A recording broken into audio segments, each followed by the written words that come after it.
أعوذ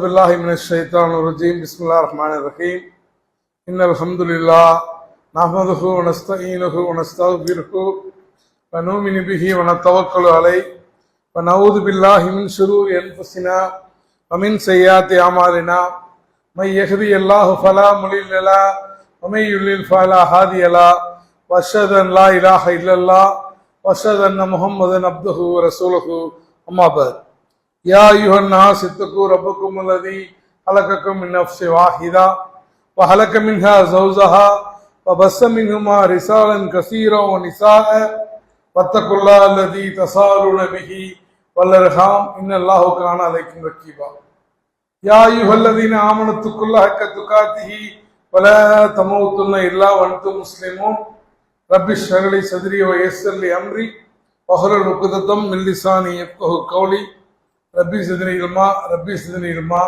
ரப்பி சிதனி இல்மா. நம்மை எல்லாம் படைத்து பரிபாலித்து பாதுகாத்து காத்து கொண்டிருக்கக்கூடிய வார்த்தைகள் வர்ணைக்குள் செயல்படுத்த முடியாத அந்த ஏக இறைவனை துதித்தவனாக அவனுடைய சாந்தியும் சமாதானமும் நமது உயிரினும் மேலான உத்தம தூதர் அகிலத்தின் அருள்கொடை நமது வாழ்வில் வழிகாட்டி முஹம்மது நபி ஸல்லல்லாஹு அலைஹி வஸல்லம் அன்னவர்கள் மீதும் அன்னாருடைய கண்ணியமிக்க குடும்பத்தினர்கள் சத்திய சஹாபாக்கள் தாபியன்கள் தபோ தாபியன்கள் இமாம்கள் சுஹதாக்கள் மேலும் இந்த வெள்ளிக்கிழமை இறைவன் கடமையாக்கி இருக்கக்கூடிய இந்த ஜும்மாவை நிறைவேற்றுவதற்காக வந்திருக்கக்கூடிய அனைவர்கள் மீதும் அந்த வற்றாத பெருங்கருணையாளனுடைய சாந்தியும் சமாதானமும் என்றும் என்றும் பொழியப்படட்டுமாக என பிரார்த்தித்தவனாக இந்த ஜும்மாவுடைய உரையை ஆரம்பம் செய்கின்றேன். அன்பார்ந்த சகோதர சகோதரிகளே, பெரியோர்களே, தாய்மார்களே, இன்றைய ஜும்மாவுடைய கருப்பொருள் இஸ்லாத்தில் இளைஞர்கள். இந்த தலைப்பு சாதாரணமாக வைக்கப்பட்ட தலைப்பு தான். அதாவது கடந்த 3 வாரங்களாக ஜெருசலத்தினுடைய வரலாறை பேசிக் கொண்டிருக்கிறோம். ஒரு சர்வதேச பொதுமக்களுக்கு கொஞ்சம் கனமான ஒரு தலைப்பை பேசிக் கொண்டிருக்கும் போது ஜும்மாவுல பள்ளிகளுக்கெல்லாம் விடுமுறை இப்போது விடப்பட்டிருக்கிறது. அதனால் இளைஞர்கள் மாணவர்கள் அதிகமாக வரக்கூடும் என்ற அடிப்படையில தான் இந்த இஸ்லாத்தில் இளைஞர்கள் என்ற தலைப்பை நம்ம தேர்ந்தெடுத்து நேற்று போஸ்டர் அனுப்பிச்சோம். உடனே நிறைய பேர் எனக்கு மெசேஜ் போடுறாங்க, இது அதுக்காக நீங்க பண்ணீங்களா, அடுத்து எலெக்ஷன் வருது அதுக்காக இளைஞர்கள் எப்படி இருக்கணுங்கிறதுக்காக பண்ணீங்களா? மக்கள் நம்ம ஒரு சாதாரணமாக பொதுவாக மக்கள் எல்லாம் பள்ளிக்கூடத்தினுடைய விடுமுறை முடிந்து முதல் முழுமையான ஜும்மாவுக்கு வராங்க. ஏன்னா எல்லா பள்ளிக்கூடங்களிலும் பிள்ளைகளுக்கு ஜும்மா தொழுவதற்கான வாய்ப்புகள் முழுமையா கிடைப்பதில்லை. அப்ப இன்னைக்குதான் வராங்க. வரக்கூடியவர்களை எடுத்த உடனே அடுத்த 45 நாட்கள் 50 நாட்கள் அவங்க குறைந்தபட்சம் தீமையின் பக்கம் செல்லாமல், தவறான பாதையின் பக்கம் செல்லாமல் இந்த மார்க்கத்திலே உறுதியாக இருப்பதற்காக அவர்களுக்கு ஒரு சில விடயங்களை ஒரு சில விஷயங்களை நம்ம சொல்லணுங்கிற அடிப்படையில தான் இந்த இஸ்லாத்தில் இளைஞர்கள் என்ற தலைப்பை நாம் தேர்ந்தெடுத்திருக்கிறோம். கண்டிப்பாக மற்றவங்க கேட்டதும் அந்த மெசேஜை ஃபீட் பண்ண பிறகுதான் அப்படி ஒரு குணமும் இருக்கிறதோ, முஸ்லிம் சமூகத்துல அப்படியும் இருக்கிறார்களோ, முஸ்லிம் சமூகத்துல அப்படி கூட இன்றைக்கு தமிழ்நாட்டிலே நடந்து கொண்டிருக்கக்கூடிய நிலவரம் என்ன, இந்தியாவிலே ஒரு முஸ்லீமாக வாழ்வது எவ்வளவு பெரிய ஒரு சிக்கலான விஷயம். இந்த அல்லாஹ் நான் அடிக்கடி சொல்லுவோம், என்னுடைய திருக்குர்ஆனுடைய வகுப்பினுடைய விளக்க உரைகளில் அல்லாஹ் ரப்பல் ஆலமீன் உண்மையிலே நம் மீது மிகுந்த கருணை புரிந்திருக்கிறான். நாம் ஒரு வடநாட்டில் பிறக்காமல் தமிழ்நாட்டில் இறைவன் நம்மை பிறக்க வைத்திருப்பதற்கு நாம் உண்மையிலே இறைவனுக்கு நன்றி கடன் செலுத்த கடமைப்பட்டிருக்கிறோம். இன்றைக்கு வடநாட்டிலே பார்க்கிறோம், முஸ்லிம்கள் படித்து முன்னேறினால் போதும் உடனே யூபிஎஸ்சி ஜிஹாதுன்னு வந்துடுறாங்க. சமீபத்துல கடந்த வாரத்துல ஒரு டிசிஎஸ் என்ற ஒரு மென்பொருள் நிறுவனத்துல இயல்பாக ஒரு முஸ்லிம் ஆண் ஒரு இந்து பெண்ணுக்கு இடையே ஒரு காதல் ஏற்பட்டு அது திருமணத்தில் முடிந்தத அந்த மாதிரி நடந்த 1-2 சம்பவங்களை கோர்த்து டெக் ஜிஹாத் அப்படிங்கிற பேர்ல முஸ்லிம்கள் மீது வேற யாரும் வேலைக்கு எடுத்து விடக்கூடாது என்ற அளவுல அங்கு வன்முறைகள் கட்டவிழ்த்து விடுப்பதை பார்க்கிறோம். அதே போல தான் விரும்பிய உணவை உண்ற காரணத்திற்காக, தான் விரும்பிய உடையை உடுத்திய காரணத்திற்காக, பெருநாள் தொழுகைகளை அந்த 10 நிமிடம் அதாவது மக்கள் போகக்கூடிய பாதையை பயன்படுத்தியதற்காக முஸ்லிம்கள் கொல்லப்படக்கூடிய காட்சிகளை நாம் பார்த்துக் கொண்டிருக்கிறோம். அந்த சூழலில் தான் இறைவன் நம்மை இங்க என்ன பண்ணிருக்கான், ஒரு பாலைவனத்துக்கு நடுவில் ஒரு ஒயாசிஸ் மாதிரி நம்மளை ஓரளவுக்கு பாதுகாப்பாக வைத்திருக்கிறான். அதற்காக அதை கூட உணராத மக்களாக இருப்பார்கள் என்று முற்றிலுமாக நான் நம்பவில்லை. என்றாலும் கூட இன்றைய இளைஞர்கள் பெரும்பாலும் அவர்களுக்கு சரியான வழிகாட்டல் இல்லாத காரணத்தினால், அவர்களுக்கு பின்பற்றுவதற்கு சரியான ரோல் மாடல்களை நாம் கற்பித்துக் கொடுக்காத காரணத்தினால், அவர்கள் தங்களுக்கான முன்மாதிரிகளை, தங்களுக்கான வழிகாட்டுதல்களை திரையில் தேடிக்கொண்டிருக்கிறார்கள். அதனாலதான் திரையில் வருவதற்கும் நிஜத்தில் வருவதற்கும் இடையே உள்ள வேறுபாட்டை புரியாமல் இன்றைக்கு இளைஞர்கள் அந்த மாதிரி ஒரு வழி தவறிய பாதையில செல்லக்கூடிய காட்சியை பார்க்கிறோம். ஆனா அல்லாஹ் ரப்பல் ஆலமீன், அல்லாஹ்வுடைய தூதர் பெருமானார் ஸல்லல்லாஹு அலைஹி வஸல்லம் அவர்களும் இந்த மனிதனுடைய வாழ்க்கையில் இளமைக்கு முக்கியத்துவம் கொடுத்ததை போல, இளைஞர்களுக்கு முக்கியத்துவம் கொடுத்ததை போல வேறு யாருக்கும் கொடுத்ததில்லை. அல்லாஹ் ரப்பல் ஆலமீன் சூரா அன்ஃபாலிலே சொல்லி காட்டுகிறான், மூமின்களே, இறை நம்பிக்கையாளர்களே, நிச்சயமாக இந்த உலகத்தில் உங்களுடைய செல்வங்களும், உங்களுக்கு கொடுக்கப்பட்ட அருட்கொடைகளும், உங்களுடைய பிள்ளைகளும் உங்களுக்கு சோதனையாகும். அப்ப எப்படி நமக்கு கொடுக்கப்பட்ட இறைவனுடைய மற்ற அருட்கொடைகள், பொருளாதாரம், பதவிகள், சொத்து சுகங்கள் நமக்கு ஒரு அருட்கொடையோ சோதனையாக இருக்கிறதோ, அதுபோல நம்முடைய பிள்ளைகளும் நமக்கான சோதனைகள். நம்முடைய பிள்ளைகளை நாம் இஸ்லாத்தின் நிழலில், வஹீயுடைய நிழலில் முறையாக வளர்த்து சொர்க்கத்துக்கு செல்லக்கூடிய நன்மக்களாக அவர்களை நாம் உருமாற்றினால், அவர்கள் நமக்கு சொர்க்கத்தில் நம்முடைய தரஜாக்கள் உயர்வதற்கு காரணமாக இருப்பார்கள். இல்லை, நம்முடைய கண்காணிப்பு வளரக்கூடிய பிள்ளைகள் சரியான முறையில வார்த்தெடுக்காம அவங்க தவறான பாதையில சென்றார்கள் என்றால் அல்லாஹ் பாதுகாக்க வேண்டும். ஒரு சில நேரங்களில் நம்முடைய மறுமை வாழ்க்கை பாழாய் போவதற்கு அந்த நம்முடைய பிள்ளைகளே காரணமாகி விடுவார்கள். அப்ப பிள்ளைகள் என்பது இறைவன் கொடுத்த நிகமத், இறைவன் கொடுத்த அருட்கொடை. அதே சமயத்துல அவர்கள் இறைவன் கொடுத்த அமானத் என்பதையும் புரிந்து கொள்ள வேண்டும். எப்படி பிள்ளைகள் நிகமத்தாக அருட்கொடையாக இருக்கிறார்களோ, பிள்ளைகள் பொறுப்பு. பிள்ளைகள் நமக்கு கொடுக்கப்பட்ட ஒரு பொறுப்பு. உங்களுடைய பிள்ளையை எவ்வாறு வளர்த்தீர்கள் என்பதை குறித்து மறுமையிலே கேள்வி கணக்கு கேட்கப்படும் என்பதையும் நாம் சேர்த்து புரிந்து கொள்ள வேண்டும். இன்றைக்கு நாம் பார்க்கிறோம், இன்றைக்கு உலகத்துல இந்தியாவை எடுத்துக்கொண்டாலும் சரி, தமிழ்நாட்டை எடுத்துக்கொண்டாலும் சரி, சர்வதேச அளவில் எடுத்துக்கொண்டாலும் சரி, இன்று உலகத்தினுடைய திசையை, உலகத்தினுடைய போக்குகளை, உலகத்தினுடைய அரசியல் விடயங்களை கட்டுப்படுத்தக்கூடியவர்கள் நிச்சயமாக அரசியல்வாதிகளோ இல்ல ஒரு சில பிரமுகர்களோ அல்ல, மாறாக இளைஞர்கள். அதனால்தான் யார் புதுசா வந்தாலும் எங்க குறி வைக்கிறாங்களோ இளைஞர்களுக்குத்தான் குறி வைக்கிறார்கள். ஏற்கனவே பல காலமாக அனுபவம் பெற்றவர்கள் அவ்வளவு சீக்கிரத்துல ஒரு விஷயத்துல மாற மாட்டாங்க. நாம ஒரு நிறுவனத்துக்கு ஆள் என்ன பண்ணுவோம், புதியவரா அனுபவம் வாய்ந்தவரான அனுபவம் வாய்ந்தவரைத்தான் தேர்ந்தெடுப்போம். ஆனால் இளமை பருவம் என்பது புதுசா திங்க் பண்ணும். இருக்கிறவங்களே வானாம புதுசா ஏதாவது நமக்கு கிடைச்சா நல்லா இருக்குமே, அதில் இருக்கக்கூடிய அபாயத்தை உணர்ந்து கொள்ளாமல் அவர்கள் தேர்ந்தெடுக்கக்கூடியவர்களாக இருக்கிறார்கள். ஆனால் இளைஞர்கள் ஒரு விஷயத்தை நினைவில் வைத்துக் கொள்ள வேண்டும், இளமை என்பது ஒரு டைம் பாஸ் அல்ல. இந்த இளமை பருவம் தான் நம்முடைய ஆகிரத்தை தீர்மானிக்கக்கூடிய காலம். இந்த இளமை காலத்தில் ஒரு மனிதன் எப்படி இருக்கிறான், ஒரு வாலிபன் எப்படி இருக்கிறான் என்பதை பொறுத்து தான் அவனுடைய மறுமை வாழ்க்கை ஜன்னாவை நோக்கியா ஜஹன்னத்தை நோக்கியா என்பது இந்த இளமை காலத்தில் தான் முடிவு செய்யப்படும். எனவே நாம ஒரு வேலைக்கு தானே போறோம், ஒரு படிப்பை தானே படிக்கிறோம், ஒரு வாக்கைத்தானே செலுத்துகிறோம் என்று அலட்சியமாக இருந்து விடக்கூடாது.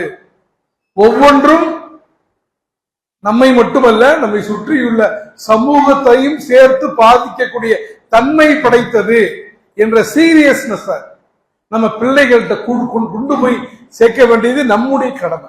நாம என்ன பண்றதில்ல, அவனு ஜென்சி, அவனுக்கு நம்ம சொன்னா கேட்க மாட்டானோ, அவனு தனியாத்தான் இருப்பானோ, அவனு தற்குறிகளா இருப்பானோ அப்படின்னு நாம அவர்களை ஒதுக்கி வைத்து விட்டு அவர்களை குறை சொல்வதில் எந்த பிரயோஜனமும் இல்லை.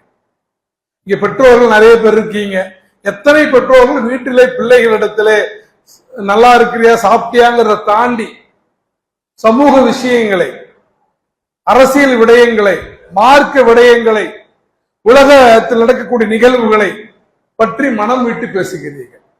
நம்ம பார்வை என்னன்னா அவனுக்கு அதெல்லாம் ஒன்றும் தெரியாது, அவன்கிட்ட போய் என்னதான் பேசுறது, அவன் சின்ன பையன், சின்ன பசங்களாம் கிடையாது. இன்றைய இளைஞர்கள் நம்மை விட புத்தி கூர்மையானவர்கள். இன்றைய இளைஞர்களுக்கு நம்மை விட நிறைய செய்திகள் தெரிந்திருக்கிறது. ஆனால் அந்த செய்திகள் முறையானதாக முழுமையானதாக இல்லை. அப்ப யார் நெறிப்படுத்த வேண்டிய நிலைமையில் இருக்கிறாங்க? நாம. அப்ப அந்த இளமை பருவத்தை பொறுத்த வரைக்கும் ஒரு இளைஞர்கள் எப்படி இருக்கிறார்கள் என்பதை பொறுத்துத்தான் ஒரு சமூகம் தலை நிமிருமா, ஒரு சமூகம் தலை குனியுமா என்பது தீர்மானிக்கப்படும். இன்றைக்கு உலகத்தை பாருங்க, இன்னைக்கு இந்தியாவை ஆண்டு கொண்டிருப்பவர்களை பாருங்கள். அவர்களுடைய இலக்கு எல்லாம் இளைஞர்களை குறிவைத்துத்தான் இருக்கும், அது மாணவர்களை குறிவைத்துத்தான் இருக்கும். மாணவ பருவத்திலேயே, இளமை பருவத்திலேயே ஒரு மனிதனிடத்திலே நாம் ஒரு அழிவு சிந்தனையை கொண்டு வந்து விட்டால், மற்றவங்களாம் உனக்கு எதிரிகள் என்ற விஷ சிந்தனையை கட்டமைத்து விட்டால் அவன் இறக்கும் வரைக்கும் அதே சிந்தனையில இருக்கும். அதே சமயத்தில் இளமை பருவத்திலேயே ஒருவனுக்கு இறைவனுக்கு கட்டுப்படணும், இறைவனுடைய அமல்களை முறையாக செய்யணும் அப்படிங்கிற சிந்தனை நீங்க விதைச்சிட்டீங்கன்னா வறுமை நாள் வரைக்கும் அல்லாஹ் நாடினால் அவன் அப்படித்தான் இருப்பான். இன்றைக்கு நிறைய இடங்கள்ல கோடை காலங்கள்ல மாணவர்களுக்காக, இளைஞர்களுக்காக வகுப்புகள், முகாம்கள் நடப்பதெல்லாம் அந்த நோக்கத்திற்காகத்தான். எப்படியாவது வரக்கூடிய ஒரு 30 பேர்ல, ஒரு 40 பேர்ல ஒரு 10 பேரோ ஒரு 5 பேரோ இதற்கு பிறகு சரியான முறையில தொழு வர மாட்டானா, இதற்கு பிறகு குரானை எடுத்து ஓதக்கூடியவனாக மாறிவிட மாட்டானா அப்படிங்கிற ஏக்கங்கள் தான், அப்படிங்கிற தேடல்கள் தான் இந்த மாதிரி நிகழ்ச்சிகளை நடத்துவதற்கு அவர்களை தூண்டுகிறதே தவிர, இல்ல அவங்களுக்கு டைம் போல, நேரம் இல்லை, சும்மா கிடக்குறாங்க, ஏதாவது செய்யணும் என்பதற்காக அல்ல. அப்ப இன்னைக்கு உலகளாவிய அளவுல இஸ்லாமிய எழுச்சி ஒரு கடல் போல ஆர்ப்பரித்து வாழக்கூடிய ஒரு காலகட்டத்திலே நாம் எல்லாம் இன்றைக்கு இருந்து கொண்டிருக்கிறோம். இப்போ ஒரு 30 வருடங்களுக்கு முன்னால், 40 வருடங்களுக்கு முன்னால் இதே மாதிரி ஒரு பள்ளிவாசல்ல நீங்க நுழைஞ்சு பார்த்தீங்க அப்படின்னா, ஜும்மாவா இருக்கட்டும், மற்ற நாட்களாக இருக்கட்டும், சாதாரண தொழுகைகளாக இருக்கட்டும், பெரும்பாலும் தொழக்கூடியவர்கள் இளைஞர்களாக இருக்க மாட்டாங்க. உண்மையா இல்லையா? நீங்களா இளைஞர்களாக இருந்த போது என்ன நடந்துச்சுன்னு உங்க பள்ளிவாசல்களை தொழுத போது நீங்க யோசிச்சு பாருங்க. நீங்கள் எல்லாம் இளைஞர்களாக இருந்த போது இளமை பருவத்தில் பள்ளிவாசல் பக்கம் வரமாட்டோம்.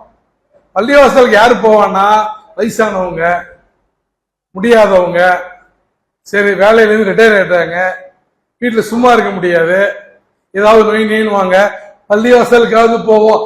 அப்படி பள்ளிவாசலுக்கு வர்றவங்க தான் ரொம்ப அதிகம்.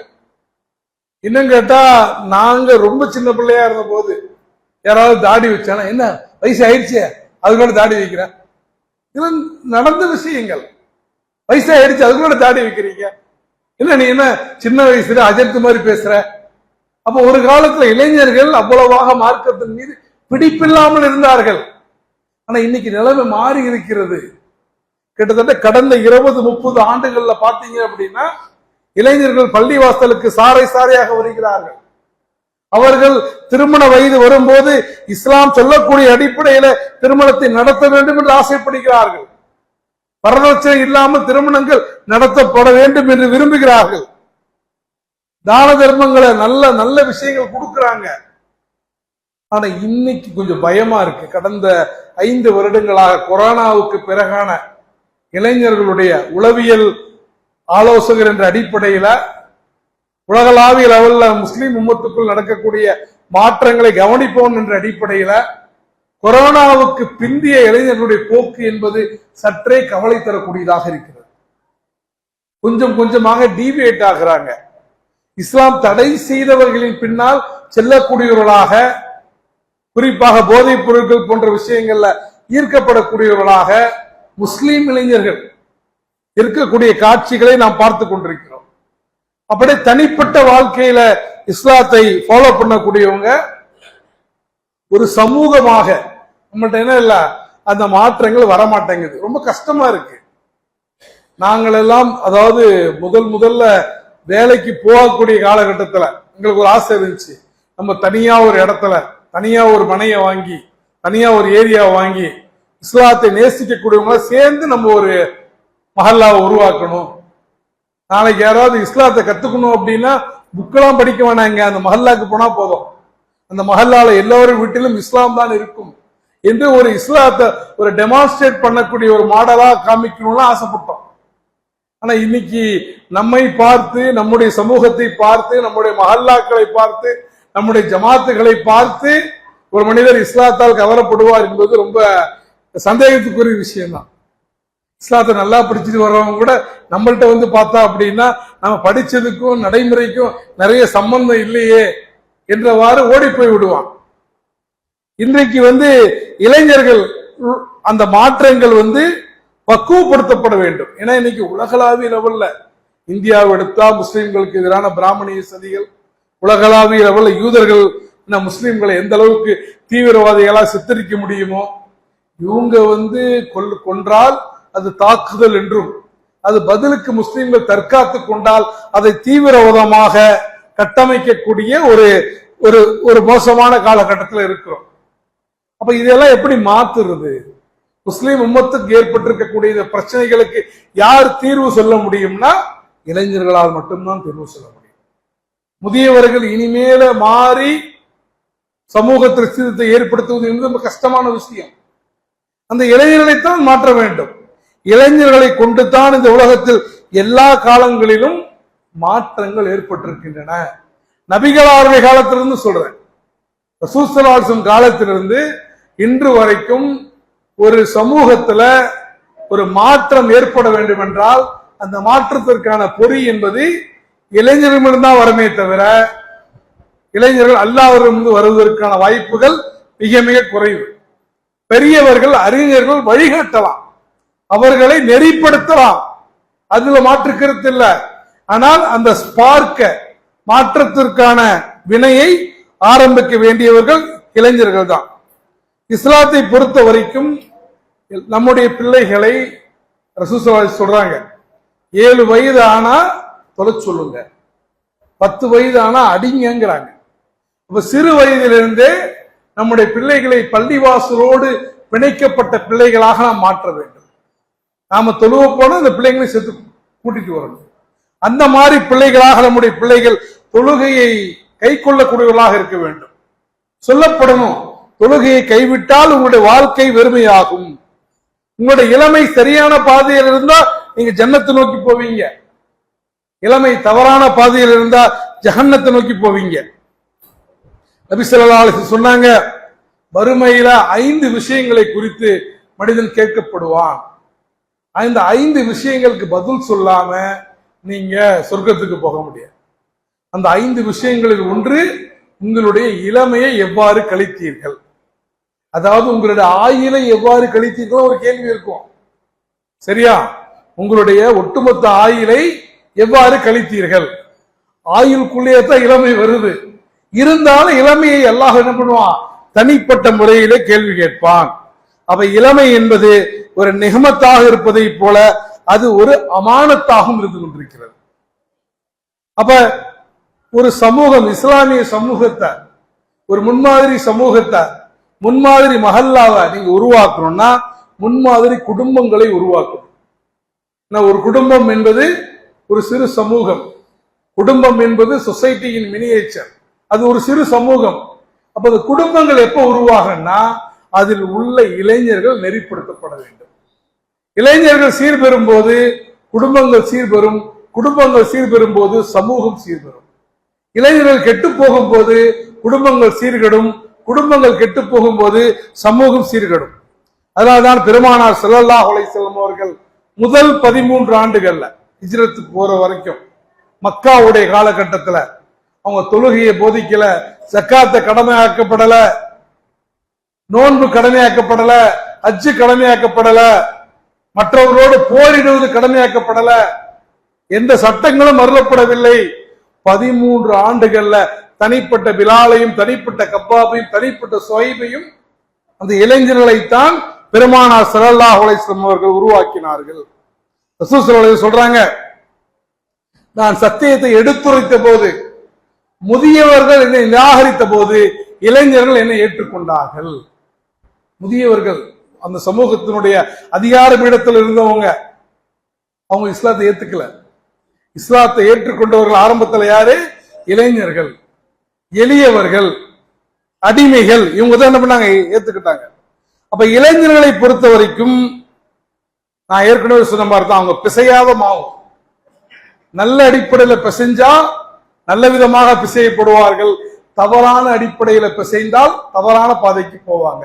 அப்படித்தான் இன்றைக்கு நம்முடைய ஜென்சி இளைஞர்கள் இருந்து கொண்டிருக்கிறார்கள். அவங்களுக்கு அனுபவம் கிடையாது. அவர்களுக்கு வடநாட்டில ஏற்படக்கூடிய சம்பவங்களை போன்ற எந்த சம்பவங்களும் இங்கு கிடையாது.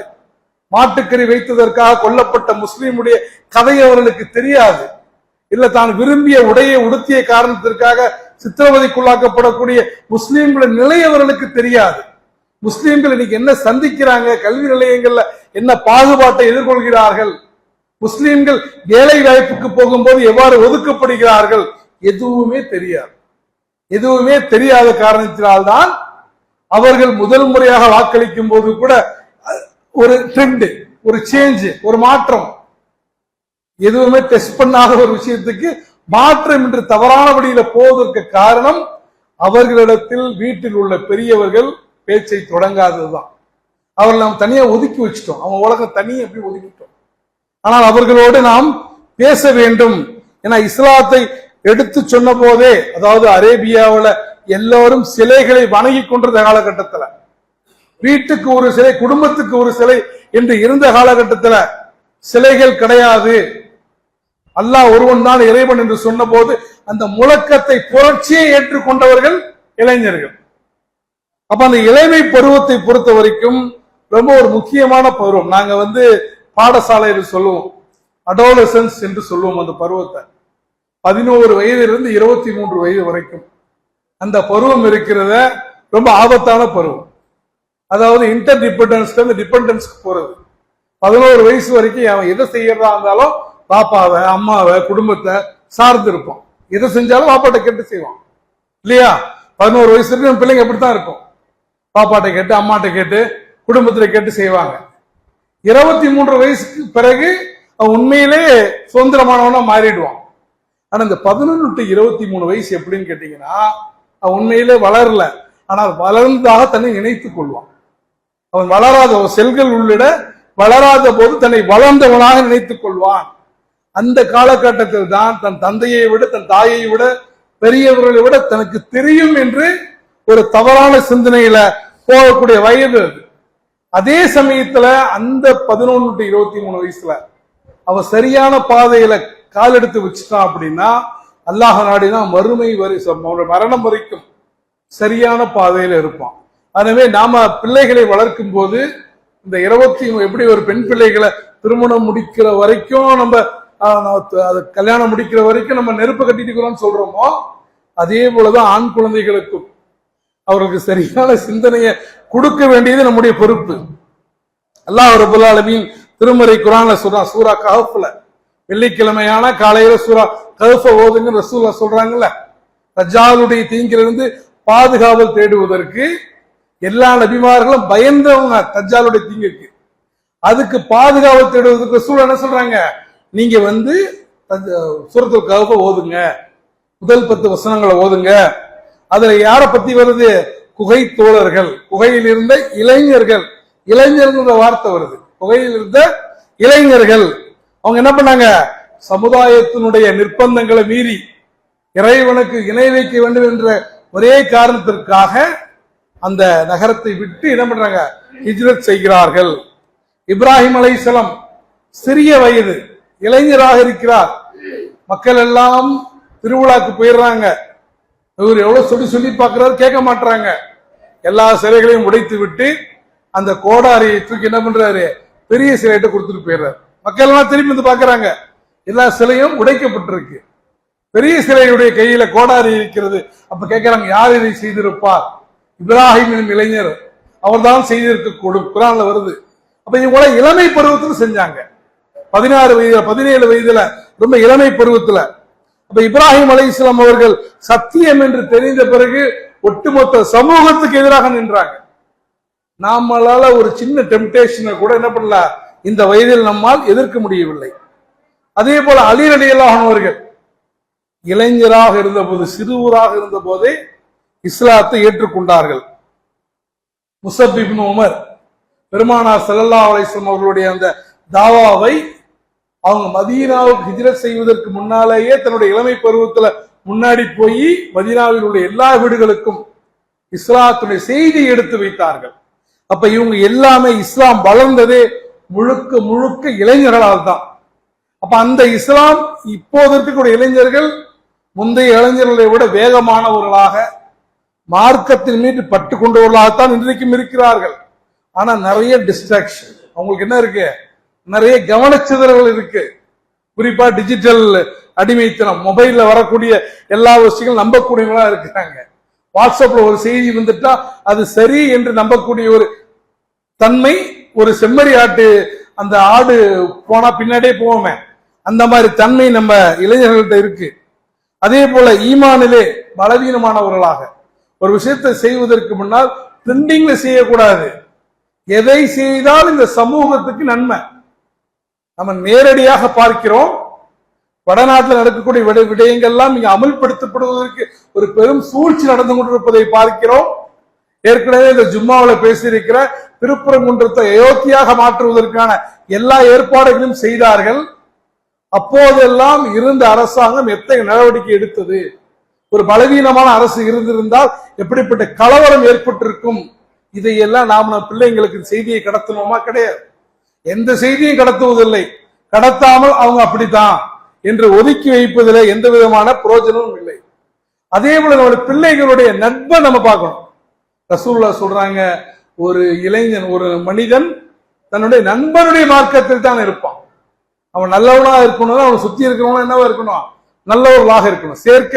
சேர்க்கை சரியானதாக இருக்க வேண்டும்.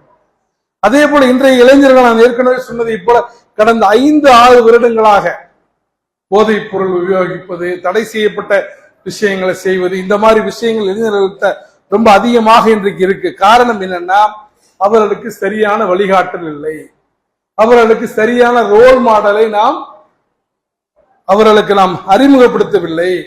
இப்ராஹிம் அலைஹிஸ்ஸலாத்தை, இஸ்மாயில் அலைஹிஸ்ஸலாத்தை, ரசூலுல்லாஹ்வை, சஹாபாக்களை நாம அறிமுகப்படுத்தாதனுடைய விளைவு இன்று திரையில் வரக்கூடிய பிம்பங்களை உண்மை என்று நம்பி, திரையில் நல்லது செய்பவர்கள் நமக்கு நிஜத்திலும் நல்லது செய்வார்கள் என்று நம்பி என்ன பண்றாங்க, தவறான பாதையில, அதை வாட்ஸ்அப்ல வரக்கூடிய எல்லா செய்திகளையும் என்ன பண்றாங்க, உணர்ந்து கொண்டு அது சரி என்று நினைத்துக் கொண்டு இன்றைக்கு இளைஞர்கள் தவறான பாதையில் பின்தொடர்றாங்கன்னா, அவர்களை திருத்த வேண்டிய, நெறிப்படுத்த வேண்டிய பொறுப்பு பெற்றோர்களுக்கும் சமூகத்துக்கும் இருக்கிறது.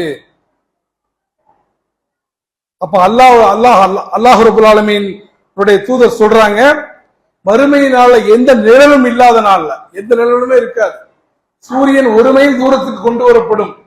அப்ப அவங்க என்ன பண்ணுவாங்க, வியர்வை குழிகள் இருப்பாங்க. எந்த அளவுக்கு பாவம் செஞ்சாங்களோ அந்த பாவத்தினுடைய அளவுக்கேற்றவாறு வியர்வை குழிகள் இருப்பாங்க. அந்த மாதிரி ஒரு நெருக்கடியான காலத்துல அல்லாஹ் சொல்றான், அர்ச்சுடனில் 7 பேருக்கு இடம் இருக்கும் என்று சொல்லும் போது, அதில் ஒருவர் யார் என்று கேட்டால், தன்னுடைய இளமையை பள்ளியோடு கழித்த வாலிபன். அப்ப நம்முடைய பிள்ளைகளை குறைந்தபட்சம் என்ன பண்ணணும், தினந்தோறும் 5 வேளை தொழக்கூடியவர்களாக, தினந்தோறும் ஒரு 10 நிமிடமாவது குர்ஆனை ஓதக்கூடியவர்களாக, பெற்றோர்களுக்கு மரியாதை கொடுக்கக்கூடிய பழக்கங்களை கற்றுக் கொடுத்து, அவர்களை எல்லா விதமான எப்படிப்பட்ட ஹராமாக இருந்தாலும் சரி, உலகமே அந்த ஹராமை ஆதரித்தாலும் சரி, அல்லாஹ்வும் அவனுடைய தூதரும் ஒரு விஷயத்தை ஹராம்னு சொல்லிட்டா, அந்த ஹராமை எந்த காரணம் கொண்டும் அதன் பக்கம் திரும்பாத பிள்ளைகளாக நம்முடைய பிள்ளைகளை நாம் உருவாக்க வேண்டும். இறுதியாக ஒரு சம்பவத்தை சொல்லி நிறைவு செய்கிற உமர் ரலியல்லாஹு அன்ஹு அவர்கள் இந்த மாதிரி ஒரு சபையில உட்கார்ந்து இருக்கும் போது சஹாபாக்கிட்ட கேட்கிறாங்க, என் அருமை தோழர்களே, இந்த அறை முழுவதும் எதனால் நிரப்பப்பட வேண்டும் என்று விரும்புகிறீர்கள் என்று கேட்டபோது ஒரு சஹாபி சொல்றாங்க, இந்த அறை முழுவதும் தங்கம் வெள்ளி பொற்காசுகளால் நிரப்பப்பட்டு அதை நான் அல்லாஹ்வுடைய பாதையில செலவழிக்கணும்னு விரும்புறேன். இன்னொரு சஹாபி சொல்றாரு, இந்த அறை முழுவதும் குதிரைகள் போர் தளவாடங்கள் இவற்றினால் நிரப்பப்பட்டு அதை அல்லாஹ்வுடைய பாதையில் செலவழிக்க விரும்புகிறேன் என்று ஒவ்வொருவரும் ஒரு விஷயத்தை சொல்லும் போது அவங்க கேட்கிறாங்க, உமரே நீங்க என்ன விரும்புறீங்க? அப்ப உமர் ரலியல்லாஹு சொல்றாங்க, இந்த அறை முழுவதும் காலித் பின் வலீதை போன்ற, அபு உபைதாவை போன்ற, சாத் பின் அபி வக்காஸை போன்ற, உஸாமா பின் ஸைதை போன்ற இளைஞர்களால் நிரப்பப்பட வேண்டும். அந்த இளைஞர்களை கொண்டு நான் இந்த மார்க்கத்தை இந்த மண்ணில் நிலைநாட்ட வேண்டும் என்று சொன்னார்கள். இஸ்லாத்தை பொறுத்த வரைக்கும் வேறு எந்த ரிசோர்ஸை விட இளைஞர்களைத்தான் முக்கியமான ரிசோர்ஸாக கருதுகிறது. எனவே நம்முடைய இளைஞர்கள் பாவத்தின் பக்கம் சென்று விடாமல், தடை செய்யப்பட்ட விஷயங்களின் பக்கம் சென்று விடாமல், குழப்பமான சிந்தனைகள் பின்னால் சென்று விடாமல் அவர்களை சரியான பாதையில நடத்த வேண்டியது, நெறிப்படுத்தப்பட வேண்டியது சமூகத்தினுடைய, குறிப்பாக இந்த சமூகத்தை வழிநடத்தக்கூடிய ஆலிம்களுடைய கடமை என்பதை நாம் உணர்ந்து கொண்டு, அது அவங்க கடமைன்னு சொல்லிட்டு நாம் ஒதுங்கி விடாமல், முஸ்லீம் சமூகத்தில் கூட அனைவருக்கும் அந்த கடமை இருக்கிறது என்பதை உணர்ந்து நாம் இஸ்லாத்தை நம்முடைய பிள்ளைகளுக்கு முறையான முறையில கற்றுக் கொடுக்கக்கூடியவர்களாக நாம் மாறி, அதன் மூலமாக நம்முடைய பிள்ளைகளோடு நாளைக்கு மறுமையிலே பெருமானார் ஸல்லல்லாஹு அலைஹி வஸல்லம் அவர்களோடு ஜன்னத்துல் ஃபிர்தௌஸிலே வீற்றிருக்கக்கூடிய பாக்கியத்தை எல்லாம் வல்ல அல்லாஹ் ரப்பல் ஆலமீன் உங்களுக்கும் எனக்கும் தருவானாக என்று துஆ செய்தவனாக, துஆ செய்ய தூண்டியவனாக இந்த உரையை நிறைவு செய்கிறேன். அல்லாஹும்ம ஸல்லி அலா முஹம்மதின் கமா ஸல்லைத அலா இப்ராஹீம வ அலா ஆலி இப்ராஹீம இன்னக ஹமீதுல் மஜீத்.